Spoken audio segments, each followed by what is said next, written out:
کیونکہ سسرال میں رہنے والا داماد اور کتا دونوں برابر. دھیان سے سنیے گا, جلدی سے نکل جائے گا. بہت خوبصورت پیغام تعلیم کے حوالے سے آپ کو سنانے کے لیے جا رہا ہوں.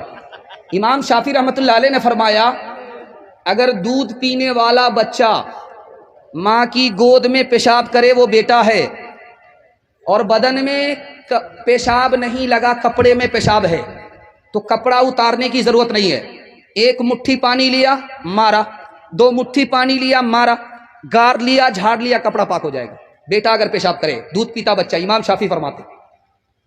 لیکن اگر دودھ پینے والی بیٹی ہے, ماں کی گود میں پیشاب کرے, باپ کی گود میں پیشاب کرے, اور بدن میں پیشاب نہ لگے, صرف کپڑے ہی میں پیشاب ہے, پھر بھی 1 مٹھی 2 مٹھی پانی مار لینے سے کپڑا پاک نہیں ہوگا.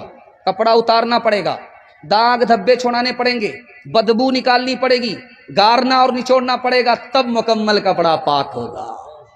دیکھیے نقطہ, بیٹا پیشاب کرے محنت نہیں ہے, تھوڑی سی محنت میں کپڑا پاک. بیٹی پیشاب کرے دنیا بھر کی مصیبت, موٹا موٹی پاک کرنے سے کپڑا پاک نہیں, کپڑا اتارنا پڑے گا. دیکھیے کتنی محنت. پالن حقانی نے یہاں سے نقطہ نکالا, دعا کیجیے اللہ ان کی قبر کو نور سے بھر دے. پالن حقانی نے فرمایا جس طرح بیٹے کی پیشاب کو پاک کرنے میں محنت نہیں ہے, اسی طرح بیٹے کی تعلیم پر زیادہ محنت نہیں ہے. جس طرح بیٹی کے پیشاب کرنے میں زیادہ محنت ہے, اسی طرح بیٹے سے زیادہ بیٹی کی تعلیم پر محنت کرنی پڑے گی. کیوں؟ بیٹی 4 منزل میں پہنچتی ہے. پہلی منزل میں وہ بیٹی ہے, دوسری منزل میں وہ بیوی ہے, تیسری منزل میں وہ ماں ہے, چوتھی منزل میں وہ ساس ہے. جب آپ نے بیٹے سے زیادہ بیٹی کو تعلیم دی, یہی بیٹی آگے چل کر کے اچھی بیوی ہوگی, یہی بیٹی آگے چل کر کے اچھی ماں ہوگی, یہی بیٹی آگے چل کر کے اچھی ساس ہوگی. مرد پڑھتا ہے اکیلا مرد پڑھتا ہے, عورت پڑھتی ہے سارا خاندان پڑھتا ہے. ماں ادھر ہے, باپ ادھر ہے, بیچ میں بچہ کھڑا ہے. ماں مسلمان ہے, باپ مسلمان نہیں ہے. ماں کہہ رہی ہے بیٹا کلمہ پڑھ لے, میری طرح مسلمان ہو جا. باپ کہہ رہا بیٹا بھول سے کلمہ مت پڑھنا, جیسے میں مسلمان نہیں تم بھی مسلمان مت ہونا. بیٹا کبھی ماں کو دیکھ رہا, کبھی باپ کو دیکھ رہا, کبھی ماں کو دیکھ رہا, کبھی باپ کو دیکھ رہا. ماں کا جادو چل گیا, بیٹا کلمہ پڑھ کر مسلمان ہو گیا. سبحان اللہ سبحان اللہ. بیٹی کے پاس باپ آیا, بیٹی نے بستر سمیٹ لیا, یوں سمیٹ کر کے یوں ادھر رکھ دیا. تو باپ نے کہا کہ بیٹی میں آیا تمہارے گھر پہ, تم نے مجھے بیٹھنے کے لیے بستر نہیں سمیٹا, کھولا, تم نے سمیٹ دیا. یہ بتاؤ کہ یہ بستر میرے لائق نہیں ہے یا میں اس بستر کے لائق نہیں ہوں؟ کہا کہ ابا یہ رسول اللہ کا بستر ہے, آپ رسول اللہ کے دشمن ہو, اس بستر کے لائق آپ نہیں ہو, اس لیے سمیٹ کر کے ادھر رکھ دیا. باپ کے دل پر ایسی چوٹ پڑی, جو باپ اسلام کا دشمن تھا اسلام کو طلب کرنے لگا, اور طلب میں اللہ نے اسلام کی دولت سے بالا مال فرما دیا. تیسرا نمونہ آپ کی خدمت میں آ رہا, دھیان سے سنیے گا. جیسے ہی شادی ہوئی, بیوی کا انتقال ہو گیا, کوئی کیلنڈر ہی نہیں چھپا.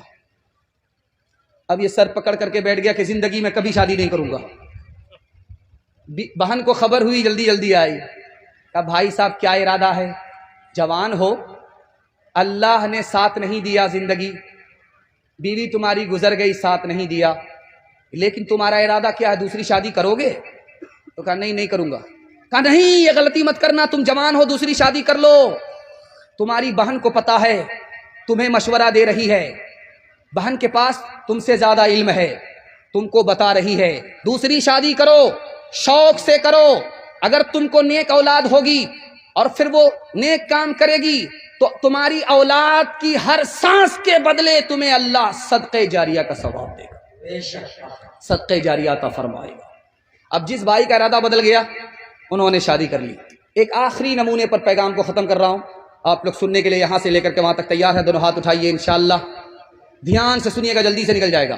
ہارون رشید حجاج بن یوسف کا دربار ہے.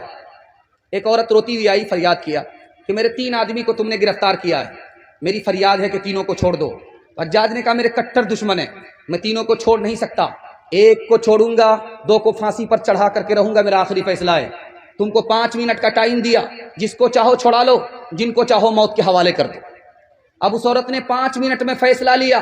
کیا فیصلہ لیا آپ کو سن کر کے حیرت ہوگی۔ تاریخ میں بہن کا کتنا بڑا کردار ہے یہ دکھانے کے لیے جا رہا ہوں۔ ماں باپ کے مرنے کے بعد ہم اپنی بہن کو تنہا چھوڑ دیتے ہیں۔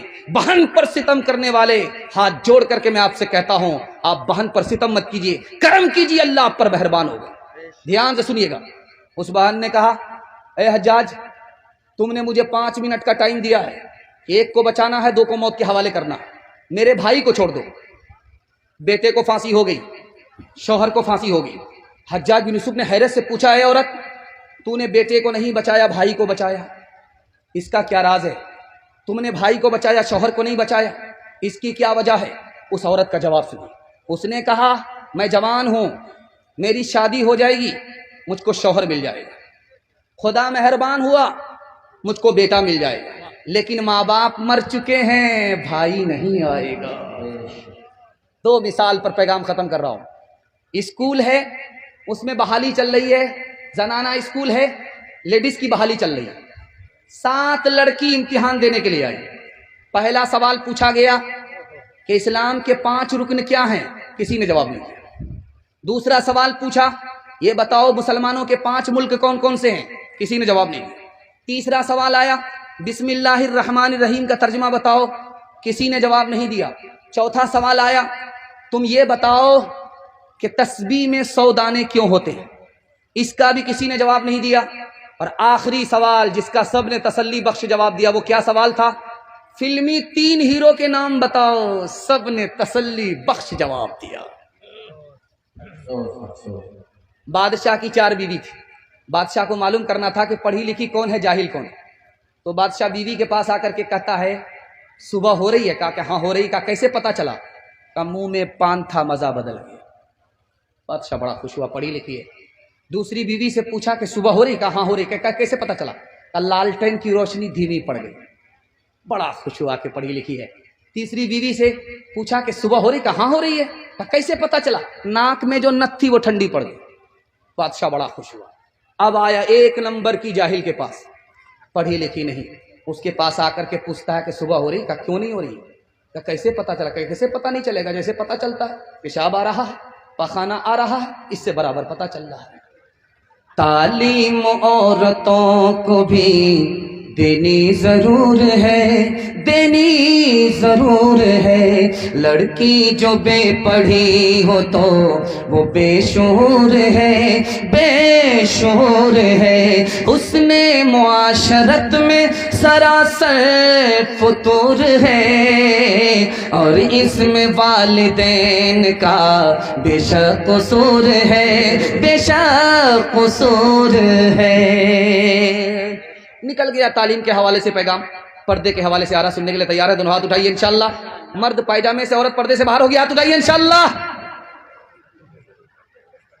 ایک آدمی سیدھا کھڑا ہوا ہے اور ایسے ہاتھ اٹھائے، اللہ کا شکر ہے وہ لنگی میں ہے، پائجامے نہیں۔ آخری پیغام بہت تیزی کے ساتھ نکل جائے گا۔ عورت جب چلتی ہے ننگے پیر، سڑک سے گزرتی ہے، اس کے پیر کا نشان اس سڑک کے اوپر آ گیا۔ پیچھے سے ایک مرد آ رہا تھا، جہاں اس کے پیر کا نشان پڑا اسی پر اس نے اپنا پیر رکھ دیا۔ شیطان اس عورت کی محبت اور کشش اس مرد کے دل میں داخل کر دیا۔ حضرت ابو بکر بیٹھے ہوئے تھے اور ان کی بیٹی حضرت عائشہ بیٹھی ہوئی ہیں رضی اللہ عنہما ایک جگہ۔ اللہ کے رسول نے دیکھا، کہا ابو بکر تم جوان ہو، تمہاری بیٹی جوان ہے، تیسرے آدمی کو ساتھ میں لے لیا کرو، شیطان دور نہیں ہے۔ حضرت عمر کے یہاں بیٹی آئی، حضرت عمر گھر سے باہر، لوگوں نے پوچھا کہ بیٹی اندر، باپ گھر سے باہر، تو کہا میں جوان ہوں، میری بیٹی جوان ہے، گھر میں بیوی نہیں ہے، تیسرا شیطان ہے، اس لیے گھر سے باہر آ گیا۔ نمونہ دینے کے لیے جا رہا ہوں، آپ دیکھیں گے تجربے کی بات ہے، جو 10 کا نوٹ ہوگا وہ سب سے اوپر کی جیب میں، جو 100 کا نوٹ ہوگا وہ بیچ کی جیب میں، جو 2000 کا نوٹ ہوگا سب سے نیچے کی جیب میں۔ مجمع میں ایک آدمی کھڑا ہوا، حضرت تھانوی سے پوچھا حضور آپ پردہ کرتے رہتے ہیں، برقع کرتے رہتے ہیں، اوڑھنی دوپٹہ کرتے رہتے ہیں، یہ کون سی آیت میں ہے، کون سی حدیث میں؟ تو حضرت تھانوی نے فرمایا کہ تمہارا 2000 کا نوٹ سب سے نیچے کی جیب میں ہے، وہ کون سی حدیث میں؟ ارے اللہ کا بندہ، نوٹ کی حفاظت کرتے ہو کہ دولت ہے چلی جائے گی، ارے چلی جائے گی تو واپس آئے گی، لیکن عورت کی حفاظت کرنے کے لیے تیار نہیں ہو، عورت کی آبرو جائے گی تو کبھی لوٹ کر کے نہیں آئے گی۔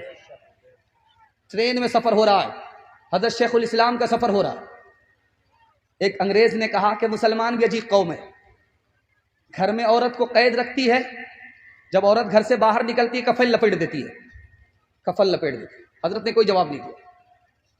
شربت بیچنے والا گزر رہا تھا، اس سے کہا بھائی نیمبو ہے، چاقو ہے، دے دو، گلاس دو، نمک دو، نیمبو کاٹا، رس گار لیا، شربت بنا کر کے جب پینے لگے تو اس انگریز سے کہا میں تو یہ شربت پیتا ہوں، آپ کے منہ میں جو پانی آیا آپ اسی سے صبر کر لیجیے، اسی سے کام چلا لیجیے۔ تو حضرت کا مطلب وہ سمجھ گیا۔ حضرت نے کہا کہ دیکھو تم نے کہا کہ مسلمان اپنی عورت کو قید میں رکھتا، جب باہر نکلتی ہے تو کفن لپیٹ دیتا ہے، برقع دے دیتا ہے، جب بے پردہ بے برقع عورت سڑک پر آتی ہے تو جس طرح نیمبو کٹنے سے منہ میں پانی آ جاتا ہے، اسی طرح آوارہ لوگوں کے منہ میں پانی آ جاتا ہے۔